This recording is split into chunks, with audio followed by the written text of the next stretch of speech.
கிறிஸ்துக்கள் அன்பான காலைக்கதை நிகழ்ச்சி நேயர்களே, மீண்டும் ஒரு விசை கூட இயேசுவின் இனிதான நாமத்துல உங்களோடு கூட இணைவதில் மிகுந்த மகிழ்ச்சி அடைகின்றேன்.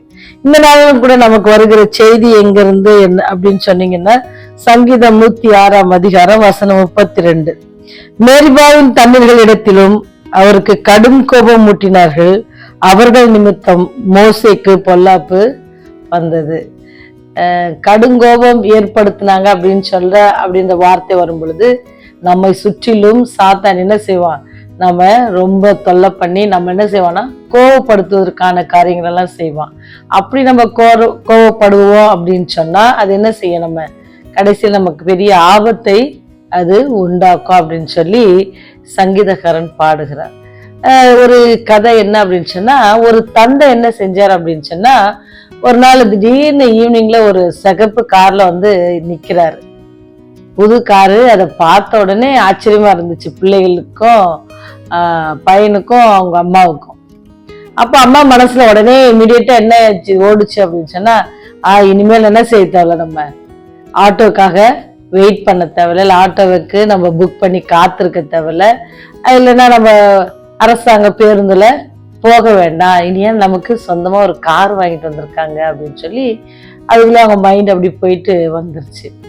குட்டி பையனை பாக்குறான், கார் ரொம்ப சூப்பரா இருக்கே, இது அப்பா நல்லா வாங்கியிருக்காங்க, நமக்கு பிடிச்ச கலர் வாங்கியிருக்காங்க, ஆனா எனக்கு எப்பவுமே சின்ன சின்ன கார் தான் வாங்கி தருவாங்க, இந்த தடவை ரொம்ப பெருசா வந்திருக்காங்களே, நான் இதை வச்சு எப்படி விளையாடுவேன், நான் இதை எப்படி கையில வச்சு தள்ளுவேன் அப்படின்னு சொல்லி அவனுடைய அறிவுக்கேற்றபடி அவன் சிந்தித்தான்.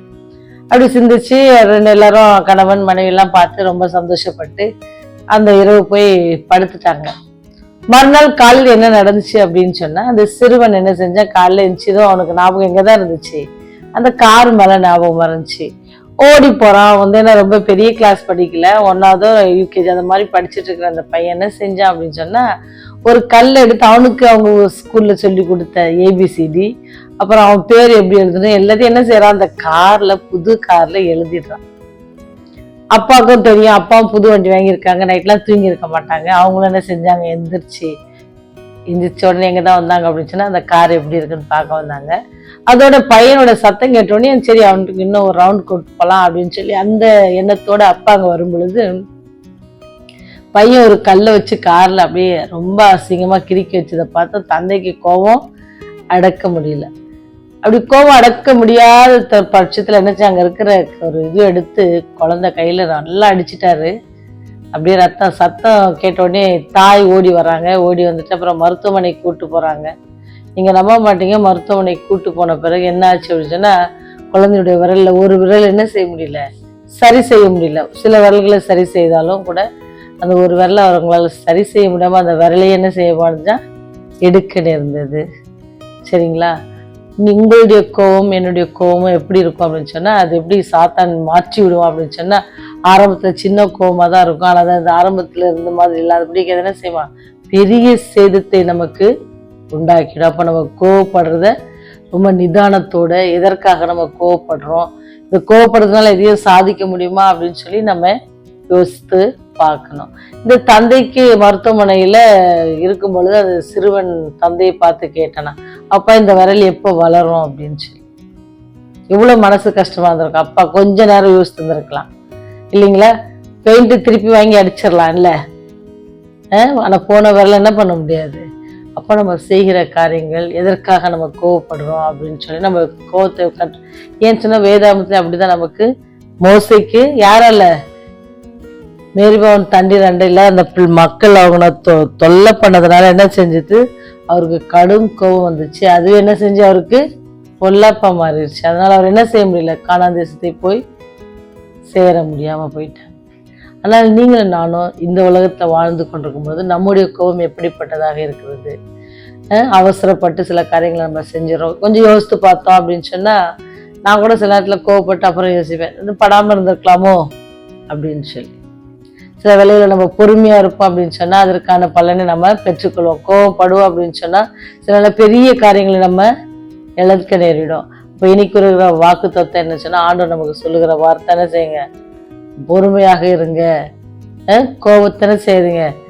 ஏன்னா சாத்தான் செய்வான், காலம் கடைசியா இருக்கிறதுனால ஒவ்வொரு காரியங்களையும் மனுஷர்களை என்ன செய்வான், நற்பண்புகளில் இருந்து அவர்களை விலகி வர செய்வதற்கு அவன் முயற்சி செய்கிற நாட்களில் நம்ம வாழ்ந்து கொண்டிருக்கிறோம்.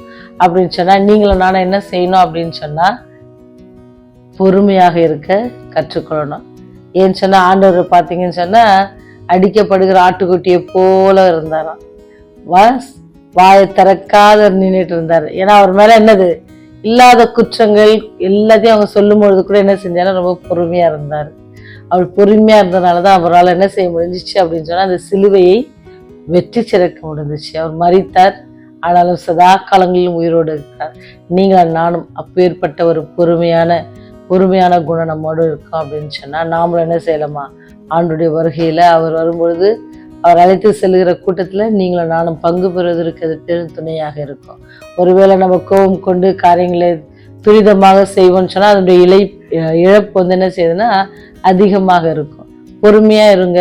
பொறுமையா இருக்கும்போது ஆண்டவர் என்ன செய்வார், நம்மளை ஏற்ற காலத்துல உயர்த்த வல்லவராக இருக்கிறார், பாதுகாக்க வல்லவராக இருக்கிறார்.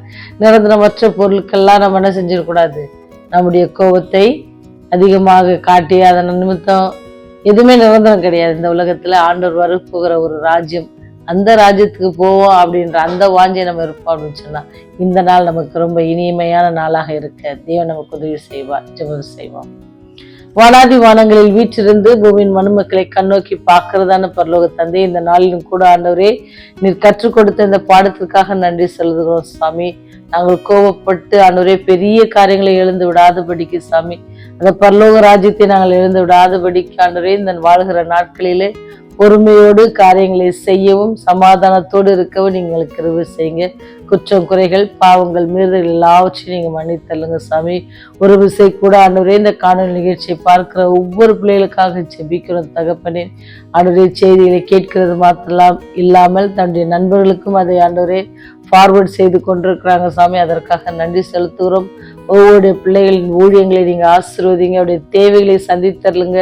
குடும்பத்திற்கு என்ன தேவை இருக்கிறதோ எல்லாவற்றையும் நீங்க நிறைவேற்றி தாங்க சாமி. மனபாரத்தோடு இந்த நாளை தொடங்கி இருக்கிற ஒவ்வொரு பிள்ளைகளுக்காக ஜெபிக்கிறோம். அந்த பிள்ளைகளுக்கு நீரை ஆறுதலும் தேர்தலும் தந்து அவருடைய மன வாஞ்சியை நீங்க நிறைவேற்றி தர வேண்டுமாய் கெஞ்சி மன்றாடுகிறோம் சாமி. எல்லாவற்றுக்கும் மேலாக ஆண்டவரே நீ அதிசீக்கிரமாக வரப்போகிறீர்.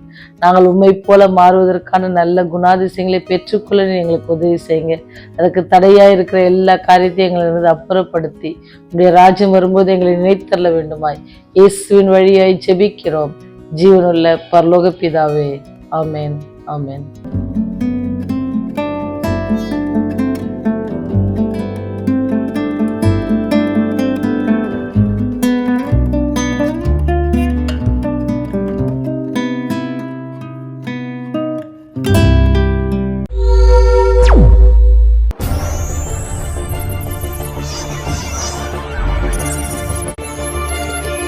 நீங்கள் பார்த்துக் கொண்டிருப்பது உங்கள் ரிவைவல் டிவி.